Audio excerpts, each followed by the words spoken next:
अध्याय 19 घरेलू जिन की जासूसी। तो कुल मिलाकर रॉन का ये जन्मदिन अच्छा नहीं रहा, फ्रेड ने कहा। शाम का समय था। अस्पताल में खामोशी छाई हुई थी। खिड़कियों पर पर्दे लगे थे और लैंप जल चुके थे। वहां सिर्फ रॉन ही भर्ती था, जो बिस्तर पर लेटा हुआ था। हैरी, हरमाइनी और जिनी उसके आसपास बैठे थे। उन्होंने पूरे दिन अस्पताल के दरवाजे के बाहर इंतजार किया था, और जब भी कोई अंदर बाहर होता था तो वे अंदर झांक कर देखने की कोशिश करते थे। मैडम प्रॉम्फ्री ने उन्हें 8 बजे ही अंदर आने दिया था। फ्रेड और जॉर्ज 8 बजकर 10 मिनट पर आ गए थे। हमने अपना तोहफा इस तरह देने की कल्पना नहीं की थी, जॉर्ज ने गंभीरता से कहा, और रॉन के पलंग के पास वाले कैबिनेट पर एक बड़ा तोहफा रखते हुए जिनी के पास बैठ गया। फ्रेड बोला, हाँ, हमने ये कल्पना की थी कि वह होश में होगा। हम लोग हॉग्समीड में थे और उसे हैरान करने का इंतजार कर रहे थे, जॉर्ज ने कहा। जिनी ने सिर उठाकर देखते हुए पूछा, तुम हॉग्समीड क्यों गए थे? हम जोनको की जोक शॉप खरीदने के बारे में सोच रहे थे, फ्रेड ने उदासी से कहा। हमारी हॉग्समीड की शाखा। लेकिन इससे तुम्हें क्या फायदा होगा, क्योंकि तुम्हें तो वीकेंड पर हमारा सामान खरीदने की इजाजत ही नहीं है। लेकिन इस वक्त इस बारे में क्यों सोचना? उसने हैरी के पास से कुर्सी खिसकाई और रॉन के पीले चेहरे को देखा। ये कैसे हुआ, हैरी?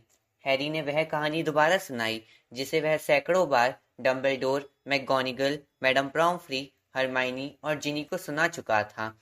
और फिर मैंने बेजुआ उसके गले के नीचे ठूस दिया, जिससे उसकी सांस थोड़े आराम से चलने लगी। स्लगहॉर्न मदद लेने के लिए भागे। फिर मैकगोनागल और मैडम प्रॉम्फ्री आ गईं तथा रॉन को यहाँ ले आईं। उन्हें लगता है कि वह बिल्कुल ठीक हो जाएगा। मैडम प्रॉम्फ्री कहती हैं कि उसे यहाँ पर एक आध सप्ताह रुकना पड़ेगा। इस दौरान उसे ब्राह्मी का रस पीना पड़ेगा, जॉर्ज ने धीमी आवाज में कहा। ओह, बड़ी अच्छी किस्मत रही कि तुमने बेजुआ के बारे में सोच लिया।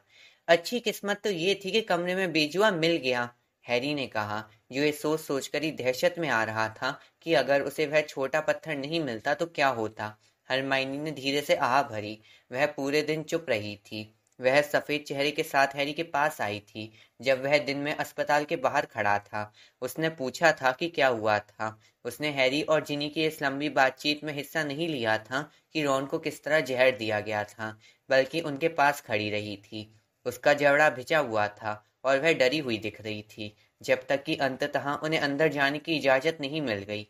क्या मम्मी डैडी को पता है? फ्रेड ने जिनी से पूछा। वे 1 घंटे पहले आकर उसे देख गए हैं। वे इस समय डंबलडोर के ऑफिस में हैं, लेकिन जल्दी ही लौट आएंगे। खामोशी छाई रही जब वे सभी नींद में रॉन को बड़बड़ाते सुनते रहे।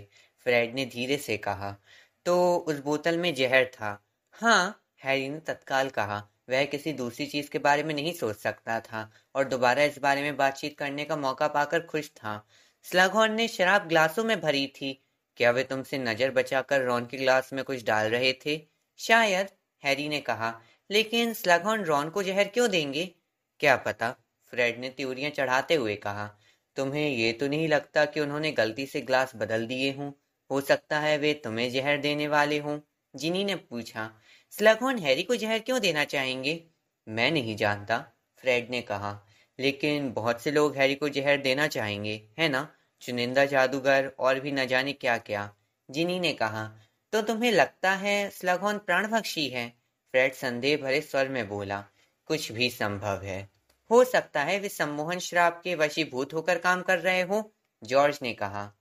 वे निर्दोष भी तो हो सकते हैं, जिनी बोली। हो सकता है जहर बोतल में हो, जिसका मतलब ये है कि स्लगहॉर्न के लिए था।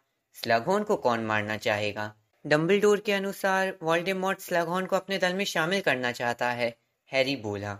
स्लगहॉर्न हॉगवर्ट्स आने से पहले 1 साल से छिपे हुए थे, और उसने उस याद के बारे में सोचा जो डंबलडोर अब तक स्लगहॉर्न से नहीं निकलवा पाए थे। और शायद वोल्डेमॉर्ट उन्हें रास्ते से हटाना चाहता होगा। शायद वह सोचता होगा कि वे डंबलडोर के लिए मूल्यवान साबित हो सकते हैं। लेकिन तुमने कहा था कि स्लगहॉर्न ये बोतल क्रिसमस पर डंबलडोर को देने वाले थे, जिनी ने उसे याद दिलाया। ये भी तो हो सकता है कि जहर देने वाला डंबलडोर की जान लेना चाहता हो। तब तो जहर देने वाला स्लगहॉर्न को ज्यादा अच्छी तरह नहीं जानता था, हरमाइनी ने घंटों बाद पहली बार कहा, और उसकी आवाज से ऐसा लग रहा था जैसे उसे बुरी तरह सर्दी हो गई थी।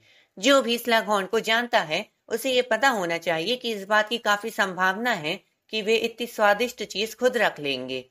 हरमाइनी, रॉन अप्रत्याशित तरीके से बड़बड़ाया। वे सभी खामोश हो गए और उसे चिंता से देखते रहे, लेकिन एक पल तक अस्पष्टता से बड़बड़ाने के बाद रॉन खर्राटे लेने लगा। कमरे का दरवाजा खुल गया, जिससे वे सभी चौंक कर उछल पड़े। हैग्रिड उनकी तरफ तेजी से चला आ रहा था। उसके बालों में पानी था। उसका भालू की खाल का कोट उसके पीछे लहरा रहा था। उसके हाथ में धनुष था और वह पूरे फर्श पर कीचड़ भरे पैरों के निशान छोड़ता आ रहा था, जो डॉल्फिन जितने बड़े थे। हम पूरे दिन जंगल में थे, उसने हाँफते हुए कहा। एरागॉग की हालत अब ज्यादा खराब हो गई है। हम उसे पढ़कर सुना रहे थे। सुबह से हमने कुछ खाया भी नहीं था। जब हम अभी डिनर करने गए तो प्रोफेसर स्प्राउट ने हमें रॉन के बारे में बताया। अब कैसी हालत है? बुरी नहीं है, हैरी ने कहा। वे कहती हैं कि वह ठीक हो जाएगा। मैडम प्रॉम्फ्री अपने ऑफिस से तेजी से बाहर निकलकर बोली। एक बार में 6 से ज्यादा लोग नहीं देख सकते, जॉर्ज ने उन्हें बताया। हैग्रिड को मिलाकर हम 6 ही तो हो रहे हैं।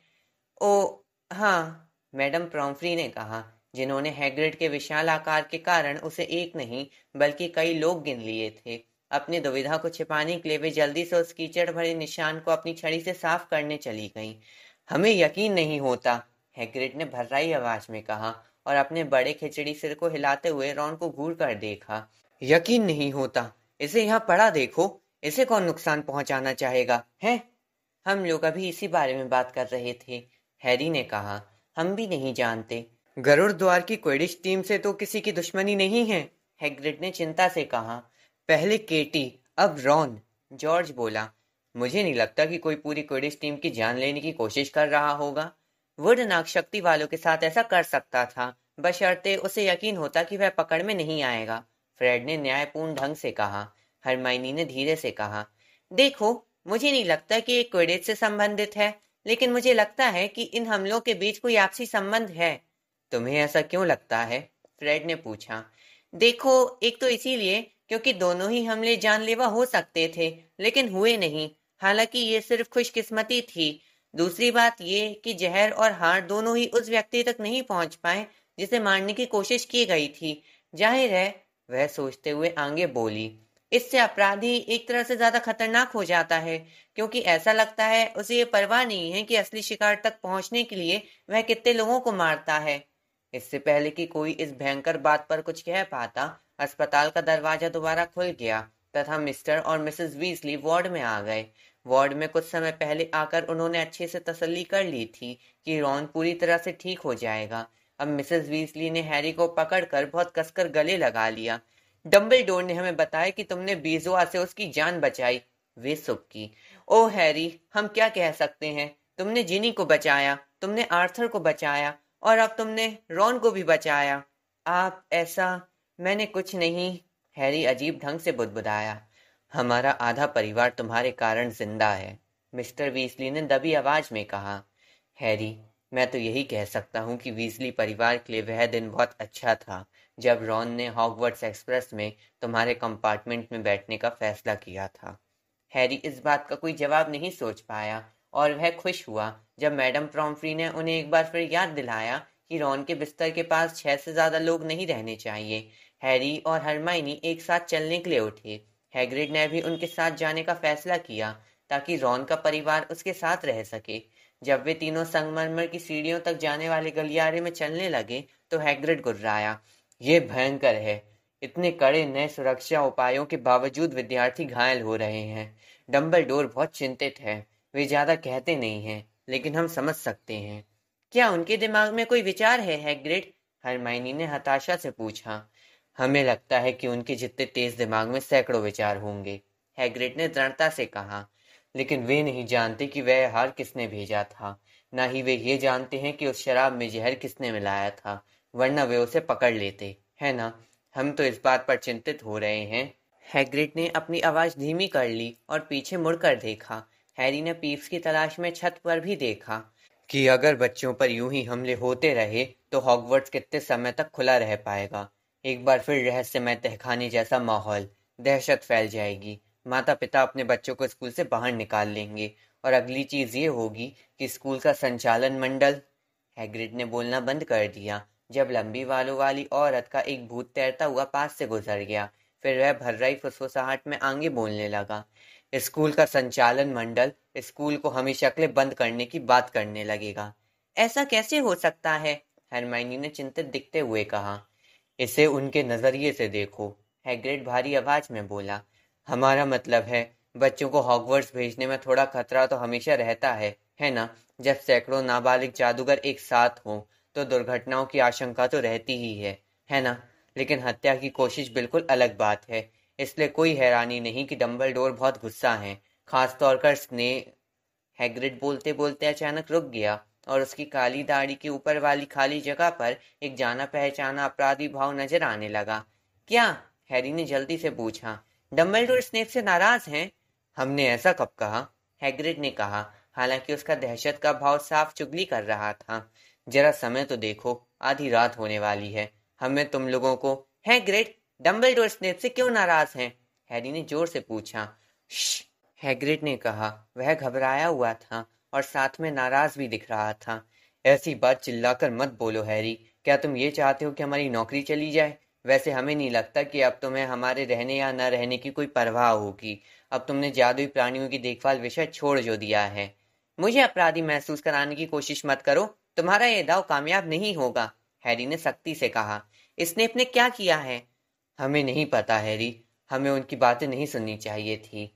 हम देखो, हम कुछ समय पहले जंगल से बाहर आ रहे थे, तब हमने उन दोनों की बातें सुनी। देखो, दोनों बहस कर रहे थे।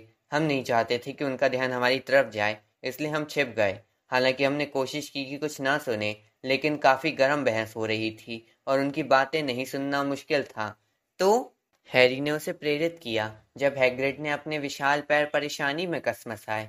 देखो, हमने स्नेप को ये कहते सुना कि अब वे डंबलडोर का काम आगे नहीं करना चाहते हैं। क्या? देखो हैरी, ऐसा लग रहा था जैसे स्नेप को यह एहसास हो रहा था कि उन पर जरूरत से ज्यादा काम का बोझ है।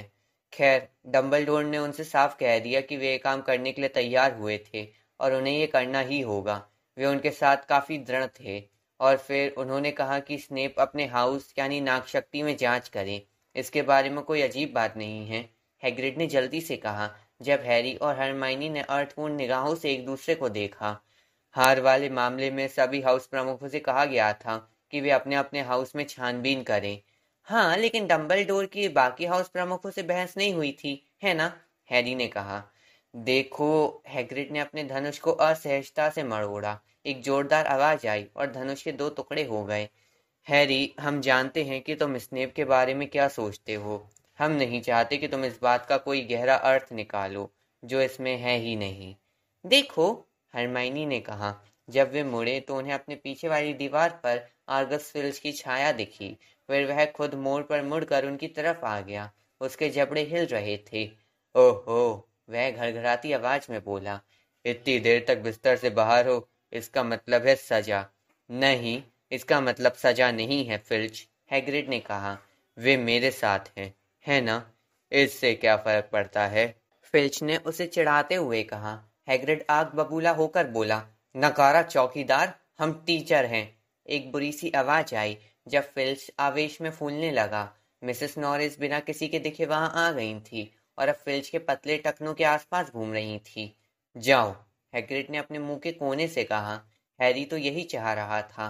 वह और हरमाइनी दोनों जल्दी से चल दिए। भागते समय उन्हें हैग्रिड और फिल्च की तेज आवाजें पीछे सुनाई देती रहीं। वे गरुड़द्वार टावर में जाते वक्त पीप्स के पास से गुजरे, लेकिन वह बड़े उल्लास से चीख पुकार की तरफ जा रहा था और किलकारियां भर रहा था। जब भी फसाद हो, जब भी मुश्किल हो, तो पीप्स को बुला लो, वह उसे दुगना कर देगा। मोटी औरत ऊँग रही थी और जगाए जाने पर वह खुश नहीं हुई। बहरहाल, वह चिढ़ती हुए आगे की तरफ झूल गई और वे शांत खाली हॉल में पहुंच गए। ऐसा नहीं लग रहा था कि लोगों को अभी रॉन के बारे में पता चल पाया था। हैरी को बहुत राहत मिली। उस दिन वह पहले ही बहुत सवालों के जवाब दे चुका था।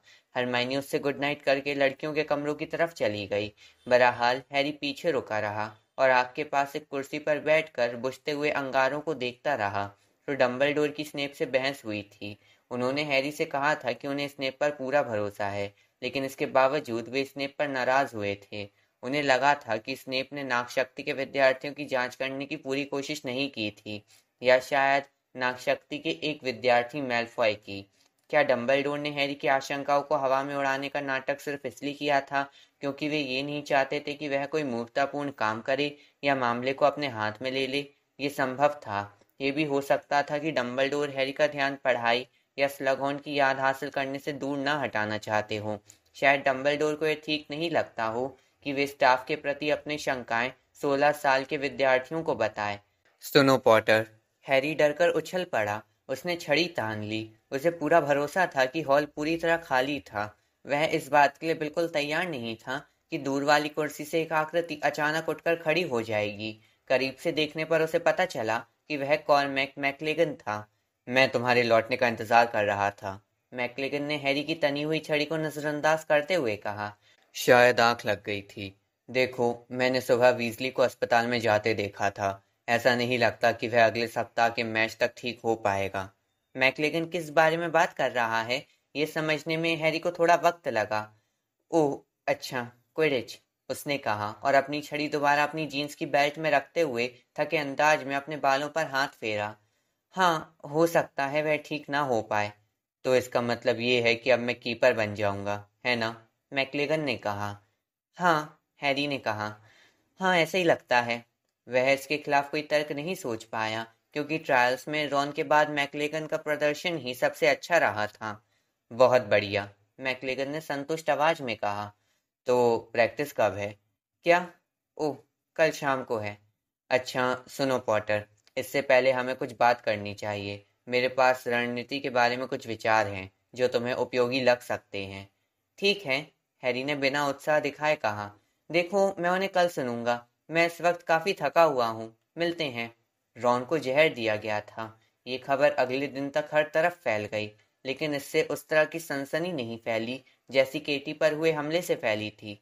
लोगों को लगा कि शायद यह दुर्घटना थी। इसका कारण ये था कि उस वक्त वह काणों के टीचर के रूम में था और उसे तत्काल विछड़ दे दिया गया था, जिससे कोई ज्यादा नुकसान नहीं हुआ था। वास्तव में गरुड़द्वार के विद्यार्थी मेहनतकश के खिलाफ होने वाले क्विडिच मैच के बारे में ज्यादा दिलचस्पी ले रहे थे। उनमें से ज्यादातर ये देखना चाहते थे कि मेहनतकश टीम के धावक जकारिया स्मिथ ने नागशक्ति के साथ हुए शुरुआती मैच में कमेंट्री करते समय गरुड़द्वार वालों के खिलाफ जो बुरी बातें कही थी, उसके लिए उसे क्या सजा दी जाएगी। बहरहाल हैरी की क्विडिच में दिलचस्पी खत्म हो गई थी। वह दिन रात ड्रैको मैलफॉय के बारे में सोचने लगा था। उसे जब भी मौका मिलता था वह नक्शे में मैलफॉय को देखने लगता था। वह कई बार वहां चला जाता था जहां मैलफॉय हो सकता था।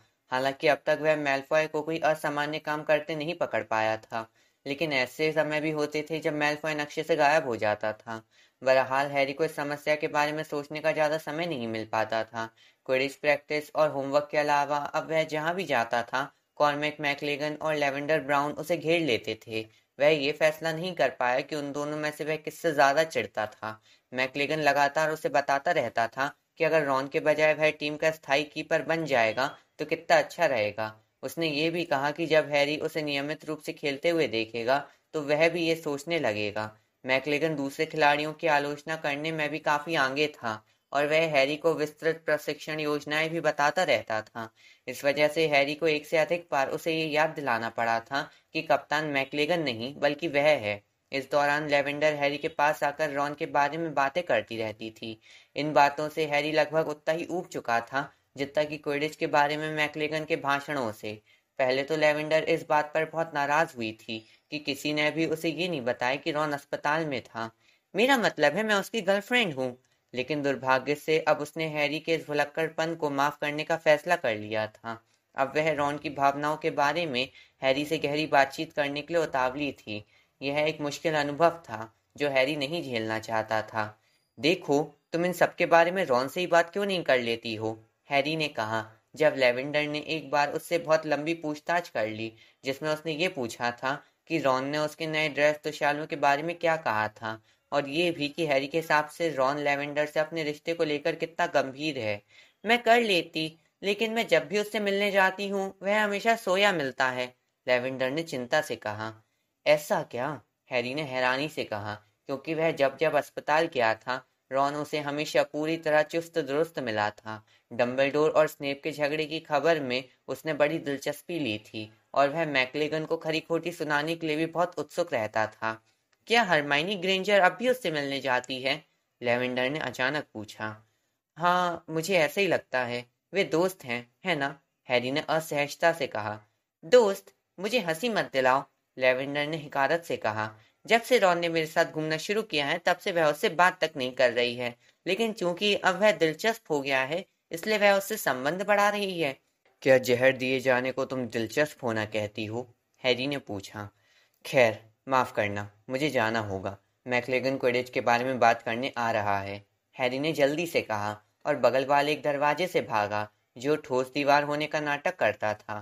फिर एक शॉर्टकट उसे गाड़ी की क्लास की तरफ ले गया जहां लेवेंडर या मैकलेगन उसका पीछा नहीं कर सकते थे।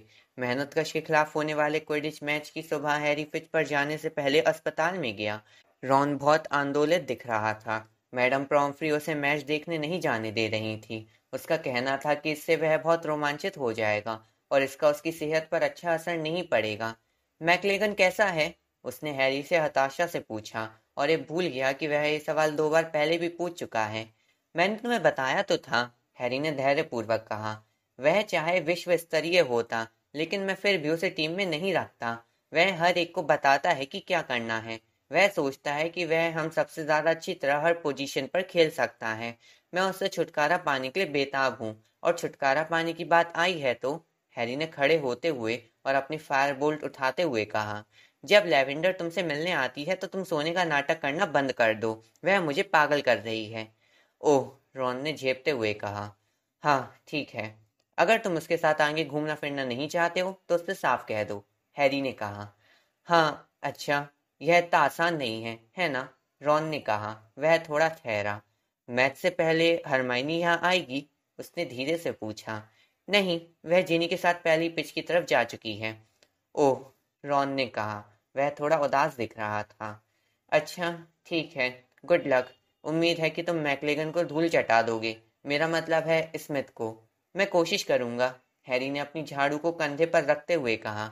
मैच के बाद मिलते हैं। वह जल्दी से वीरान गलियारों में भागा। पूरा स्कूल महल के बाहर था। लोग या तो स्टेडियम में बैठ चुके थे या फिर स्टेडियम की तरफ जा रहे थे। वह खिड़कियों के पास से गुजरते समय बाहर झांकता जा रहा था ताकि अंदाजा लगा सके कि उन्हें कितनी हवा का सामना करना पड़ेगा। तभी सामने से आई एक आवाज पर उसने नजर उठाकर देखा। मैलफॉय उसकी तरफ आ रहा था। उसके साथ 2 लड़कियां भी थीं जो नाराज और चिड़चिड़ी दिख रही थी। हैरी को देखते ही मैलफॉय रुक गया और फिर बिना आनंद की हंसी हंसते हुए आगे चल दिया। हैरी ने पूछा, तुम कहाँ जा रहे हो?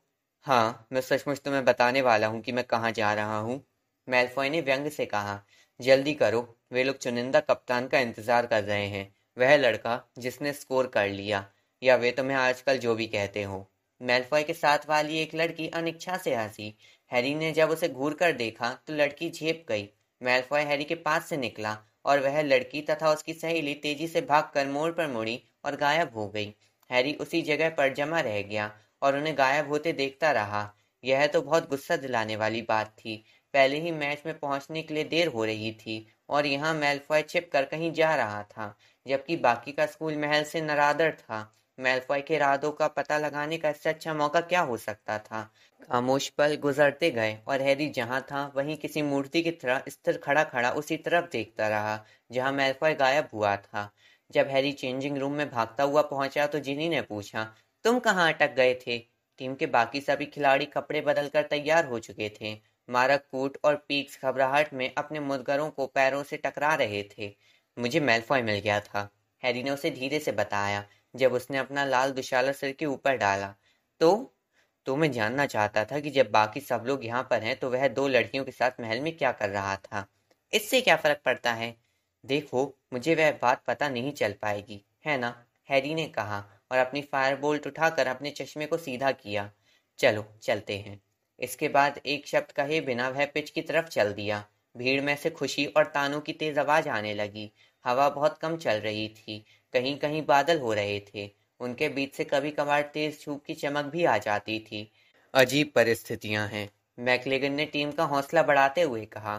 कूट और पीक्स, तुम लोग सूरज से दूर की तरफ उड़ना ताकि वे तुम्हें आते हुए ना देख पाए।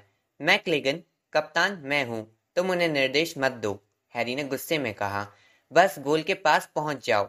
जब मैकलेगन गोल की तरफ चला गया तो हैरी कूट और पीक्स की तरफ मुड़ा। उसने मन मारकर उनसे कहा, सचमुच सूरज से दूर की तरफ उड़ना। उसने मेहनतकश के कप्तान से हाथ मिलाया और फिर मैडम हूच की सीटी बजते ही जमीन पर पैर मारकर हवा में उठ गया।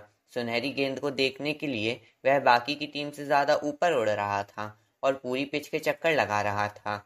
अगर वह इसे जल्दी से पकड़ ले तो उसे मौका मिल सकता है कि वह महल लौट जाए और नक्शे में खोज ले कि मैल्फॉय क्या कर रहा है। और तूफान मेहनतकश के स्मिथ के पास है। मैदान में एक सपनीली आवाज गूंजी। पिछले मैच में वह कमेंट्री कर रहा था और जिनी वीसली ने उसे टक्कर मार दी थी। मुझे लगता है शायद जानबूझकर मारी होगी। ऐसा ही लगता है। स्मिथ करोड़द्वार के बारे में काफी बदतमीजी से बोला था। मुझे उम्मीद है अब उनके खिलाफ खेलते समय उसे उस बात का अफसोस हो रहा होगा। ओह, देखो, उसके हाथ से तूफान छिन गया है। इसे जिनी ने लिया है। वह मुझे पसंद है। वह बहुत अच्छी है। हैरी ने कमेंटेटर बॉक्स की तरफ घूर कर देखा।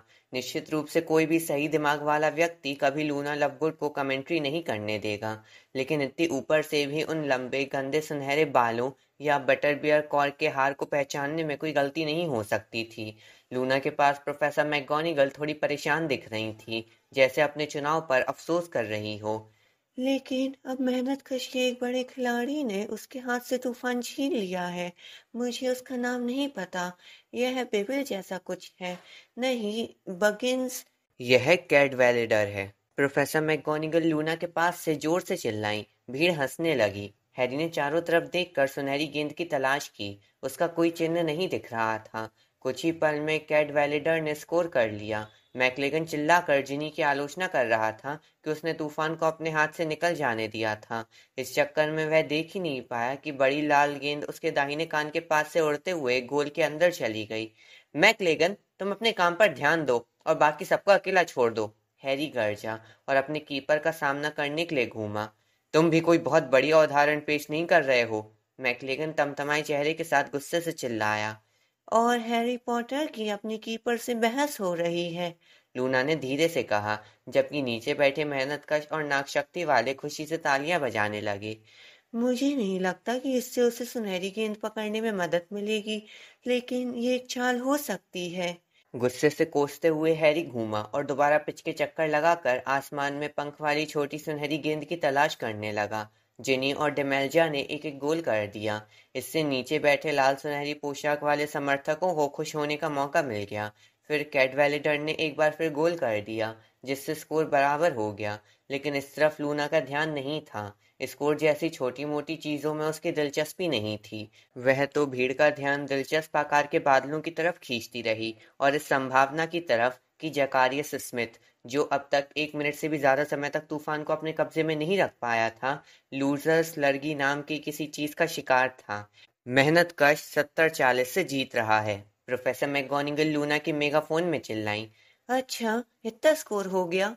लूना ने अनिश्चित तरीके से कहा। ओह, देखो, गरुड़द्वार के कीपर ने अब एक मारक से उसका मुद्गर ले लिया है। हैरी हवा में घूमा। निश्चित रूप से मैकलेगन ने न जाने किस समझदारी के तहत पीक्स का मुद्गर उससे छीन लिया था और उसे बता रहा था कि किस तरह पहलवान को आते हुए कैडवेलेडर की तरफ मारा जाए। तुम उसे बल्ला वापस करो और गोल के पास पहुंचो। हैरी मैकलेगन की तरफ झपटते हुए गरजा। तभी मैकलेगन ने पहलवान पर जोरदार प्रहार किया और उसका निशाना गलत लग गया। अंधा करने वाला तेज दर्द हुआ। एक रोशनी चमकी। दूर से चीखें सुनाई दी और उसे एक लंबी सुरंग में नीचे गिरने की अनुभूति हुई। जब हैरी ने आंखें खोली तो वह एक बहुत गर्म और आरामदेह बिस्तर पर लेटा हुआ था। एक लैंप छायादार छत पर सुनहरी रोशनी का घेरा बना रहा था। उसने अपना सिर अजीब तरीके से उठाया। उसकी बाईं तरफ चकत्ते वाला लाल बालों वाला रॉन लेटा हुआ था। अच्छा किया जो तुम भी आ गए, रॉन ने मुस्कुराते हुए कहा। हैरी ने पलकें झपकाईं और चारों तरफ देखा। जाहिर है वह अस्पताल में था। बाहर का आसमान नीला था, जिसमें लाली भी थी। मैच घंटों पहले खत्म हो गया होगा और मैल्फॉय को पकड़ने की आशा भी। हैरी को अपना सिर अजीब तरीके से भारी लगा। उसने एक हाथ उठाया और उसे महसूस हुआ जैसे उसने पट्टियों की सख्त पगड़ी पहन रखी हो। क्या हुआ? खोपड़ी चटक गई। मैडम प्रॉम्फ्री ने तेजी से आते हुए और उसे उसके तकिए पर दोबारा धकाते हुए कहा। चिंता करने की कोई बात नहीं है। मैंने चोट तत्काल ठीक कर दी थी, लेकिन मैं तुम्हें आज रात को यहीं रोके रख रही हूँ। तुम्हें कुछ घंटों तक कोई मेहनत वाला काम नहीं करना चाहिए। मैं यहाँ रात भर नहीं रुकना चाहता, हैरी ने गुस्से में बैठते हुए कहा और अपनी चादर फेंकते हुए बोला। मैं मैकलेगन को खोज कर उसकी जान लेना चाहता हूँ। मुझे डर है कि ये भी मेहनत की श्रेणी में आएगा। मैडम प्रॉम्फ्री ने उसे कसकर पलंग पर धक्का दिया और अपनी छड़ी खतरनाक तरीके से लहराई। पॉटर, जब तक मैं तुम्हें छुट्टी नहीं दे दूं तब तक तुम यहीं रुकोगे, वरना मैं हेडमास्टर को बुला लूंगी। वे तेजी से अपने ऑफिस में चली गईं और हैरी भुनभुनाता हुआ अपने तकिए पर गिर गया। क्या तुम जानते हो कि हम कितने अंतर से हारे? उसने रॉन से दांत भींच कर पूछा। हाँ, मुझे पता है, रॉन ने माफी मांगने वाले अंदाज में कहा। आखिरी स्कोर 320-60 था। बहुत बढ़िया, हैरी ने वहशी अंदाज में कहा। सचमुच बढ़िया। जब मैं मैकलेगन को पकड़ लूंगा। तुम्हें उसे पकड़ने की क्या जरूरत है? वह तो दैत्य के आकार का है, रॉन तर्कपूर्ण ढंग से बोला। व्यक्तिगत रूप से मुझे लगता है कि उस पर प्रिंस का नाखून वाला मंत्र मारना ज्यादा अच्छा रहेगा। वैसे भी जब तुम यहाँ से लौटोगे तब तक बाकी टीम उससे निपट चुकी होगी। बाकी के खिलाड़ी उससे खुश नहीं थे। रॉन की आवाज में हल्की सी खुशी का पुट था, जिसे वह छिपा नहीं पाया। हैरी जानता था कि मैकलेगन के इतने खराब प्रदर्शन से रॉन बहुत खुश था। हैरी वहीं लेटा रहा और छत पर बने रोशनी के घेरे की तरफ घूरता रहा। उसकी हाल में ही ठीक हुई खोपड़ी दर्द नहीं कर रही थी, लेकिन इतनी सारी पट्टियों के नीचे थोड़ी कमजोर जरूर लग रही थी। मैं यहाँ से मैच की कमेंट्री सुन रहा था, रॉन ने कहा, जिसकी आवाज अब हंसी के कारण कांप रही थी। काश अब लूना हमेशा कमेंट्री करे। लूजर्स लड़गी। लेकिन हैरी इतने ज्यादा गुस्से में था कि उसे इसमें हंसने की कोई बात नजर नहीं आई और कुछ समय बाद रॉन की हंसी भी कम हो गई। काफी देर बाद रॉन बोला, तुम्हारे बेहोश होने के बाद जिनी यहाँ आई थी। हैरी की कल्पना में तत्काल एक दृश्य आ गया जिसमें जिनी उसके बेहोश शरीर पर झुककर रो रही थी और उसके प्रति अपने गहरे प्यार का इजहार कर रही थी, जबकि रॉन उन दोनों को अपना आशीर्वाद दे रहा था। उसका कहना था कि तुम मैच के लिए बिल्कुल समय पर पहुंचे थे। ऐसा कैसे हुआ? तुम तो यहाँ से काफी पहले निकल गए थे। ओह, हैरी ने कहा जब उसकी कल्पना की तस्वीर चूर चूर हो गई। हाँ, देखो, मैंने मैल्फॉय को दो लड़कियों के साथ चोरी से जाते देखा था। उन लड़कियों को देखकर ऐसा लग रहा था जैसे वे उसके साथ नहीं रहना चाहती थीं। देखो, ये दूसरा मौका है जब वह बाकी के स्कूल के साथ क्विडिच पिच पर नहीं था। याद है, उसने पिछला मैच भी छोड़ दिया था। हैरी ने आह भरी। काश मैं उसके पीछे गया होता। मैच तो वैसे भी भयंकर था। मूर्ख मत बनो, रॉन ने तीखी आवाज में कहा। तुम मैल्फॉय का पीछा करने के लिए क्विडिच मैच नहीं छोड़ सकते थे।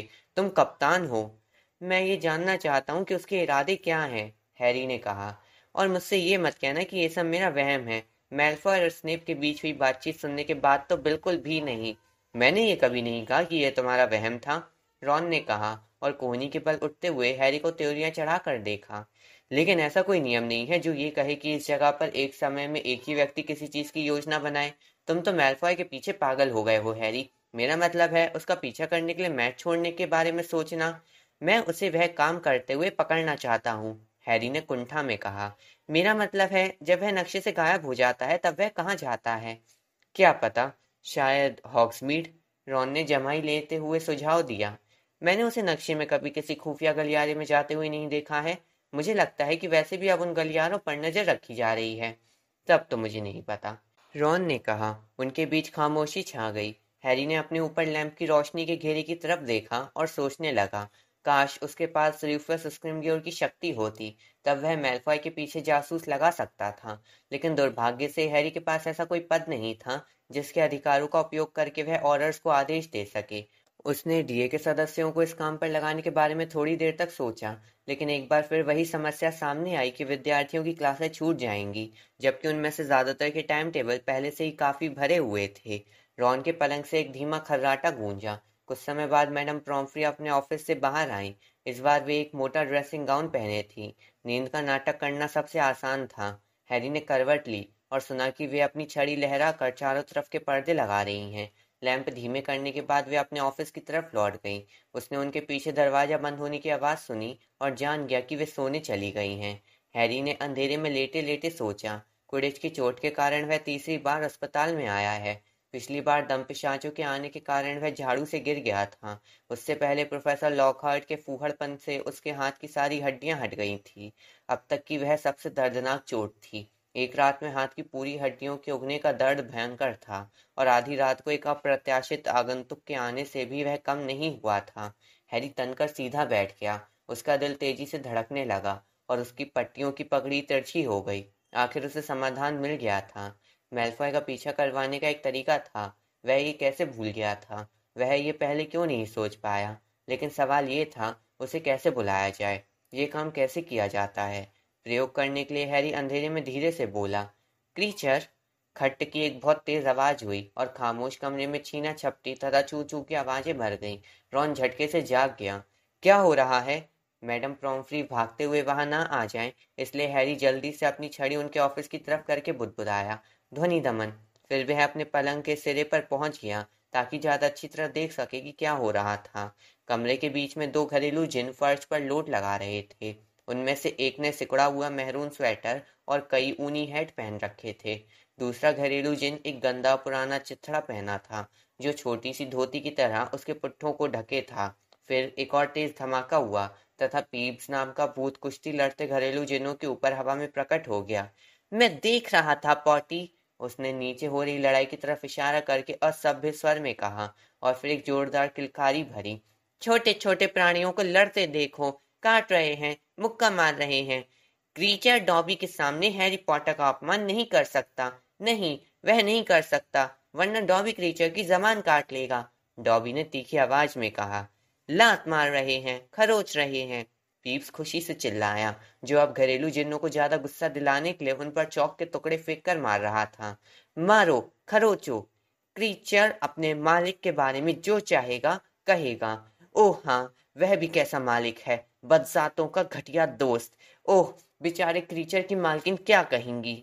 क्रीचर की मालकिन क्या कहेंगी, ये उन्हें कभी पता ही नहीं चल पाया, क्योंकि उसी पल डॉबी ने अपना गांठदार मुक्का क्रीचर के मुंह पर जड़ दिया और उसके आधे दांत तोड़ दिए। हैरी और रॉन दोनों ही अपने बिस्तर से उछले और उन्होंने दोनों जिन्नों को अलग अलग कर दिया।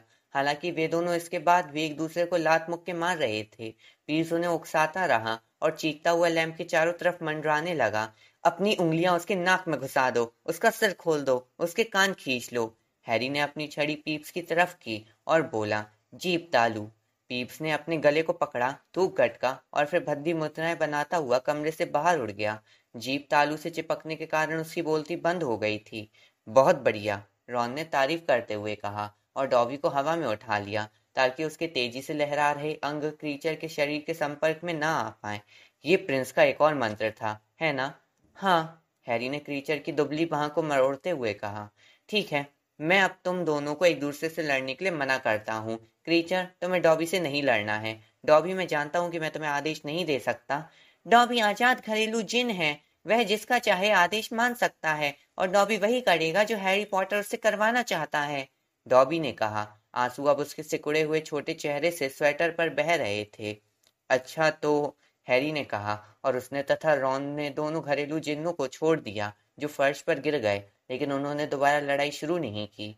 मालिक ने मुझे बुलाया था, क्रीचर ने टर टर करती आवाज में कहा और झुककर सलाम किया।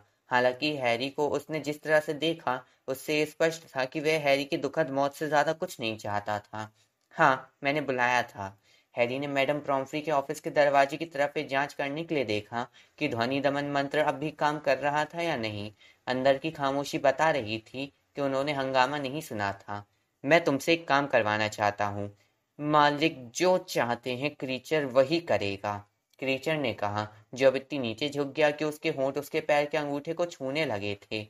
क्योंकि क्रीचर के पास कोई विकल्प नहीं है, लेकिन क्रीचर को अपने मालिक पर शर्म आती है। हाँ, डॉबी वह काम कर देगा, हैरी पॉटर, डॉबी चिचियाया। उसकी टेनिस बॉल जितनी बड़ी आंखों में आंसू तैर रहे थे। डॉबी हैरी पॉटर की मदद करके सम्मानित होगा। अच्छा तो मुझे लगता है तुम दोनों को ही इस काम पर लगाना ज्यादा अच्छा रहेगा, हैरी ने कहा। ठीक है, मैं चाहता हूँ कि तुम ड्रैको मैल्फॉय का पीछा करो। रॉन के चेहरे पर आए हैरानी तथा परेशानी के मिले जुले भाव को नजरअंदाज करते हुए हैरी ने आगे कहा, मैं ये जानना चाहता हूँ कि वह कहाँ जा रहा है, किससे मिल रहा है और क्या कर रहा है। मैं चाहता हूँ कि तुम चौबीसों घंटे उसका पीछा करो। ठीक है, हैरी पॉटर, डॉबी ने तत्काल कहा और उसकी बड़ी बड़ी आंखें रोमांच से चमकने लगी। और अगर डॉबी इसमें कोई गलती करता है तो डॉबी सबसे ऊंची मीनार से नीचे कूद जाएगा, हैरी पॉटर। उसकी कोई जरूरत नहीं है, हैरी ने जल्दी से कहा। मालिक मुझसे सबसे छोटे मैल्फॉय का पीछा करवाना चाहते हैं, क्रीचर ने कहा। मालिक चाहते हैं कि मैं अपनी पुरानी मालकिन के शुद्ध खून वाले खानदान के सदस्य की जासूसी करूं? हाँ, हैरी ने एक बड़ा खतरा देखा और उसे तत्काल रोकने का फैसला किया। और क्रीचर, तुम पर यह प्रतिबंध है कि तुम उसे ना तो कुछ बताओगे, ना ही उसे कुछ दिखाओगे कि तुम क्या कर रहे हो, उससे बात भी नहीं करोगे, उसे संदेश भी नहीं लिखोगे, या उससे किसी भी तरह का संपर्क नहीं करोगे, ठीक है? उसने देखा कि क्रीचर उसके निर्देशों में कोई दरार खोजने की कोशिश कर रहा था। हैरी ने इंतजार किया। एक दो पल बाद हैरी को बहुत संतोष हुआ जब क्रीचर ने एक बार फिर नीचे झुककर सलाम किया और बड़े द्वेष के साथ कहा, मालिक ने हर चीज के बारे में सोच लिया है और क्रीचर को आदेश मानना ही होगा। हालांकि क्रीचर उस मैल्फॉय लड़के का गुलाम बनना ज्यादा पसंद करता। ओह हाँ, तो फिर ठीक है, हैरी ने कहा। मुझे नियमित रिपोर्ट चाहिए, लेकिन मेरे पास आते समय ये देख लेना कि आसपास दूसरे लोग ना हो। रॉन और हरमाइनी के होने से कोई दिक्कत नहीं है, और किसी को भी ये मत बताना कि तुम क्या कर रहे हो। बस जोंक की तरह मैल्फॉय से चिपके रहना।